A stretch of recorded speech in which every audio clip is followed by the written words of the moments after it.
상속. 이 단어 들으면 뭐가 떠오르세요? 아마 복잡한 세금 계산, 법적인 절차, 이런 것부터 생각나실 텐데요.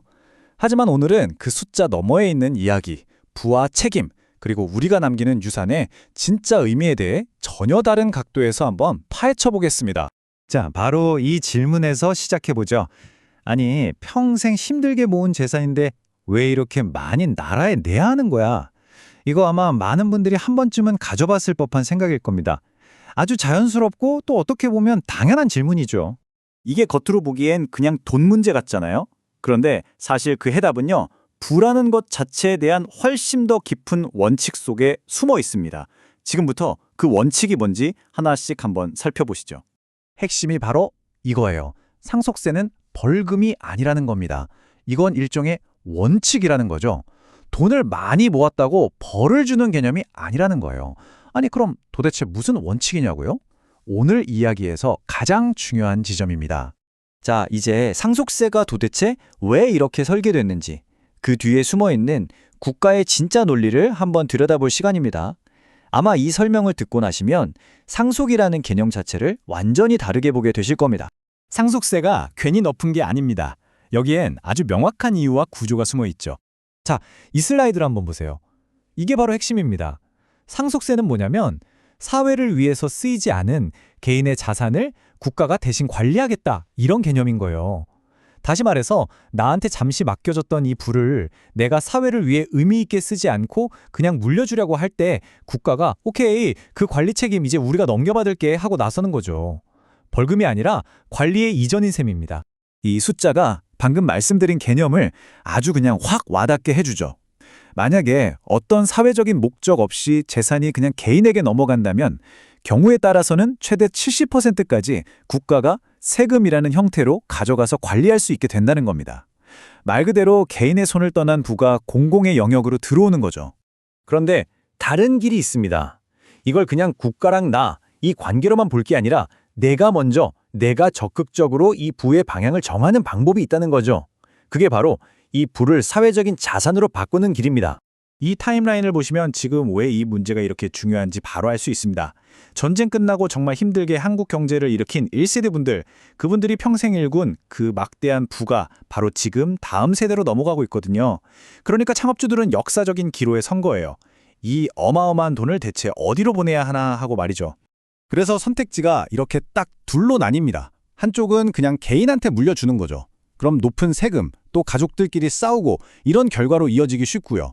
그런데 반대로 이 돈을 사회적인 목적을 가진 재단이나 프로젝트로 확 바꿔버리면 어떻게 될까요? 일단 세금 구조 자체가 달라져요. 그리고 돈을 넘어선 영원히 남는 유산을 만들게 되는 거죠. 왜냐고요? 그 재산은 이미 사회를 위해 일하고 있으니까요. 자, 이제 이야기를 조금 더 근본적이고 철학적인 차원으로 가져가 볼게요. 우리 보통 그렇게 생각하잖아요. 인간의 욕심은 끝이 없다. 과연 그럴까요? 정말로? 100억이 있으면 200억을 원하고 1조가 있으면 2조를 원하게 될까요? 이게 진짜 우리 인간의 본성, 그 전부일까요? 이 비유가 진짜 재밌어요. 강아지한테 갈비 하나 던져주면 서로 으르렁대고 싸우잖아요. 근데 갈비를 한 통 가득 부어주면요, 그냥 조용히 평화롭게 먹는다는 거예요. 부족할 땐 집착하지만 차고 넘칠 정도로 많아지면 오히려 소유욕이 사라진다는 거죠. 이거 사람한테도 똑같이 적용됩니다. 실제로 우리가 이런 걸 많이 보잖아요. 엄청난 부자들이 왜 자기 재산을 사회에 환원할까요? 바로 이거예요. 어느 지점을 딱 넘어서는 순간 돈을 더 모으고 싶다는 욕심이 사라지는 겁니다.